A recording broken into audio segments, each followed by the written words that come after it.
Usec, hindi na po ko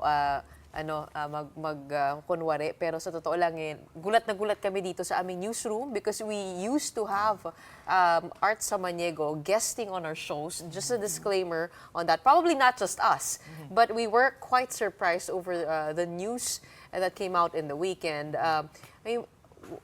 What led to that expose, and what do we know? Well, to be honest, I was with Art in Cybersecurity Week in Israel. It's a government event, and I think whatever it is that Art will have to face right now, that does not discount many things that he also did for the furtherance of cybersecurity in the country. That said, I've seen the discussions we've discussed this with the NBI, this case.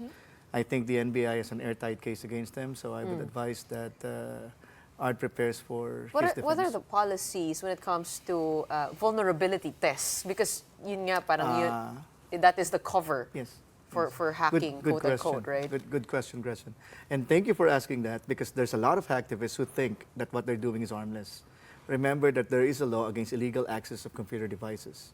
And there's also a law against intentional data breach, or trying to get data. Anytime you try to get personally identifiable data and release it to the public, that's already illegal. If you reshare it again, that's again illegal. Okay, but Usec, what if I was a company and I did ask some white hat hacker or anyone capable to do it? In that case, okay lang naman yun. In that case, okay lang yun. Basta malinaw. May mga professional penetration testers talaga, and they earn a lot of money doing that. Pero ang magic word kasi doon, Sean, is that there is consent. There is actually a contract that you hired me. It's an actual business deal, the usual with makapal na kontrata, maraming pahina. That's correct. And I actually, I would even advise companies to do that.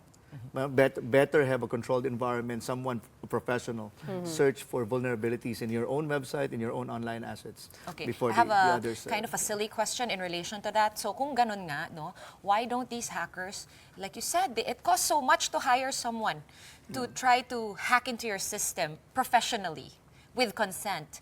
Are we overflowing with these kinds of people? Kasi kung ganon, ba't di na lang sila pumasok sa ganong klaseng racket? I don't know what their motivations are. Ang gusto ko lang sabihin is that we need to delineate this kind of, kasi may ethical and unethical practices. The same with, the same with artists as well. No? Yeah. So an ethical practice is walang consent, tapos nag-hack ka, kahit vulnerability assessment. And although Art had a previous case na rin, no, with Inquirer 7 about this. So just an advice to anyone who's trying to do this in a controlled environment. There's also a bug bounty program. No, walang paalam, nag-hack ka, pero hindi mo disclose. Okay. Hindi mo pinublish. Sumulat ka dun sa kumpanya, like, Pwede yun? pwede yun. Sulat mo sa kanya, by the way, I'm a legitimate security researcher, I found something. Pero this information is for you, not for the public. But not that for can't be used everybody against you. I mean, because you're kind of being a good Samaritan in that case, Well, Libre. libre. if I'm the company, I wouldn't do that. But it still can, no? Kasi wala kang paalam in the first place. But we've seen a lot of people do this. 95%, 99% of the time, they don't file cases against this person because that person helped them.